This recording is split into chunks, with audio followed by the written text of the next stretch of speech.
আর নাম হলো গোলাম ফিরোজ সানি। দোকানের নাম গরিবের বন্ধু পেন্ট হাউস। জি। কি উদ্দেশ্য এই গরিবের বন্ধু পেন্ট হাউস রাখা? একটা উদ্দেশ্য সেটা আমি যেটা রেগুলার যেই প্রাইজে বিক্রি করি, যেমন রিস্কালা আছে, কিছু কিছু এইভাবে গরিব মানুষ আছে আমার মতন, তাদেরকে আমি রেগুলার যা বিক্রি করি তার চেয়ে 50 টাকা কমে বিক্রি করি তাদের কাছে। মনে আসছে তো অনেক কিছুই, মনে তো চায় এইভাবেই দিয়ে দিতে গরিব মানুষের, কিন্তু আমার তো আল্লাহ ওই সামর্থ্য দেয় নাই, এই জন্য আমি কিছুটা অনার করতে পারি, আমি নিজের অনেক মনে করি। কত বছর ধরে আপনি ব্যবসাটা করতেছেন? ব্যবসা করতেছি প্রায় 8-9 বছর, 2015-তে শুরু করছি। এই ব্র্যান্ডিংটা কি কেউ আপনারা শিখাইতেছে না আপনি নিজে নিজেই করছেন? না, এটা আমার নিজের থেকেই। তো আপনি এই ব্র্যান্ডিং করার পরে আপনার কি বিক্রি বাড়ছে না কমছে? আসলে বিক্রি বাড়ার কমার জন্য আমি এটা করি নাই, এটা করছি আমি একটু দোকানটা যেন মানুষের চিনতে সহজ হয়। যেমন মাল নিল রিটার্ন দিতে আসলে বা চেঞ্জ করতে আসলে অনেক সময় মানুষ ঘুরে একই দোকান, একই সমান দোকান, এই দোকানটা একটু ক্যাটাগরি আলাদা করছি, দোকানটা একটু গেট আপ আলাদা করছি, যেন মানুষ চিনতে সহজ হয়, সেই জন্য। আপনার এখান থেকে মালামাল নিলে পরে যদি ফেরত দিতে চায় তাও দিতে পারে? হ্যাঁ, 1 মাস ধরে চেঞ্জ করতে পারবে, 1 মাস থাকবে সময় চেঞ্জ করার অপশন।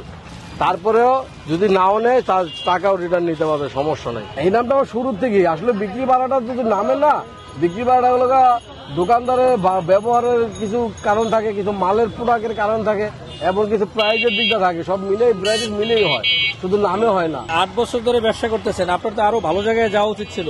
আসলে মালিক কেন গেলেন না?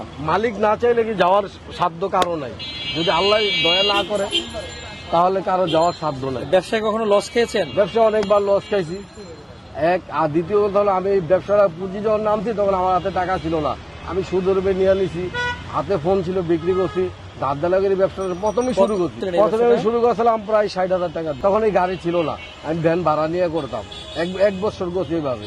পরের বছর আমার মেজারম্যানে আসলো, এটা বানাইলে এভাবে ভালো হয়, মাল বস্তা করলে সমস্যা হয়, কার্টন করলে সমস্যা হয়, বৃষ্টি আইলে এক জায়গায় অন্যদের দাঁড়াতে হয়, ওই মেজারমেন্টে আমি এটা বানানো হয়েছে। আপনার ছেলে মেয়ে কয়জন? আমার এক ছেলে। বিয়ে করছেন কোথায়? বিয়ে করছি আমাদের বাড়ির পাশে। বাড়ির পাশে? জি। কি লাভ ম্যারেজ না অ্যারেঞ্জ ম্যারেজ? লাভ ম্যারেজ না, আমাদের করোনার সময় লস হয়েছে বেশিটা, অনেক সময় দোকান বন্ধ ছিল, ওই টাইমে বেশি লস হয়েছে, তারপরে অনেকবারই লস হয়েছে। মানে লসটা মূলত হয় দোকান বন্ধ থাকলে? বন্ধ থাকলে আমাদের লস, এইটার উপরে আমার সবকিছু নির্ভর, আমার এটার উপরে ফ্যামিলি চলে, আমার নিজের পকেট খরচ, 2 টাকা খরচ করতে না, আমার এটার উপরে ডিপেন্ড। প্রোডাক্ট দিয়ে তো কোনো লস নাই? না, প্রোডাক্ট আমি লস করি না, ইনশাল্লাহ প্রোডাক্ট লস হয় না, আর প্রোডাক্ট আমার নষ্ট হয় না। এখন আপনার পার ডে কত সেল আছে? আছে 4-5 হাজার টাকা সেল আপাতত আছে। আসলে ব্যবসা নিয়ে আমার তেমন বড় স্বপ্ন নাই, স্বপ্ন আছে আমি যেন গরিব মানুষের পাশে দাঁড়াইতে পারি, সবার পাশে এই বৃত্তি থাকতে পারি, আমার কোনো বড় কোনো স্বপ্ন নাই। আর যদি আল্লাহ আমার দয়া করে, যদি সবার দোয়া থাকে, তাহলে হয়তো ব্লু ডিমের একটা শোরুম দেওয়ার ইচ্ছা আছে। যাদের জন্য আপনি এই কাজটা করছেন তারা কি জানে? এলাকায় যারা এলাকায় না, অনেক রিক্সাওয়ালারা জানে, আসলে বললে আমি জিজ্ঞাসা করি, যদি একটু ইয়াতে দেখি তাহলে বলে আপনি রিক্সা চালান, যদি বলে হ্যাঁ, তখন বলি দেন আপনি যেটা ভালো লাগে না কমায় রাখবো, 50 টাকা কমায় রাখবো, যা বিক্রি করি অন্য 50 টাকা কমায় রাখবো। মানে এরকম তো না যে দামি আপনি 50 টাকা বাড়াইয়ে পরে 50 টাকা না, কমান? ওটা না, আমি রেগুলার ধরেন যদি এই শার্টটা আমি 400 টাকা বিক্রি করি, কাস্টমারের কাছে আমি তার জন্য 50 টাকা কম, এইটাই এবং লাভের অংশ থেকে আমি কমাই দিলাম। আপনি তো অনেক ধরনের ব্যবসা আছে, আপনি এই ব্যবসাটা শুরু করলেন কেন 8 বছর আগে? আসলে কাপড়ের প্রতি আমার খুবই আছে, আমি বিদেশের জন্য আসলাম ঢাকা, তখন আসলাম বিদেশের জন্য, আমি 2015 শুরুতেই আসলাম, 3-4 মাসের বেকার ছিলাম বিদেশ যাওয়ার জন্য, ভাগ্য হয় নাই, ভিসা আসার পর যাইতে পারি নাই, তখন উদ্যোগ দিলাম আমি ফুডেই ব্যবসা করবো, দেখি ফুডে কি আছে, মানুষ নিজের থেকে হয়তো আমি নিচেই নামবো। তখন থেকে আমি একটা ভ্যান গাড়ি ভাড়া নিয়ে আমি মাল অল্প পাই না, মানে বিক্রি শুরু করি, এ থেকে এরপরে এটা বানাই। আলহামদুলিল্লাহ ভালোই ছিলাম, এখনো ভালো আছি, শুকরিয়া আল্লাহর কাছে, আল্লাহ সুস্থ রাখছে, এটাই আমি সবচেয়ে শুকরিয়া করি। আপনি যদি বিদেশে যেতে পারতেন, তো বিদেশে প্রবাসী যারা থাকে আর আপনি দেশের মাটিতে আপনি 2 টাকা ইনকাম করতেছেন, আপনার কাছে কোনটা ভালো লাগে বেশি?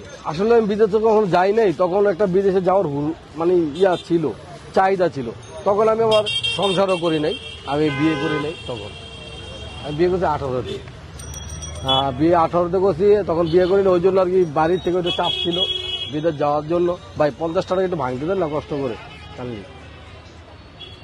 তখন বিদেশ যাওয়ার এই জন্য বাড়ির থেকে চাপ ছিল, আর আমারও ইচ্ছা ছিল, সেই জন্য আর কি বিদেশ। আর এখন তো বিদেশ যাওয়ার কোনো মন মানসিক নাই ভাই, প্যান্ট কোনটা নেবেন আইসেন, ইনশাল্লাহ কমে পাবেন, এটুকু আমি বলতে পারি।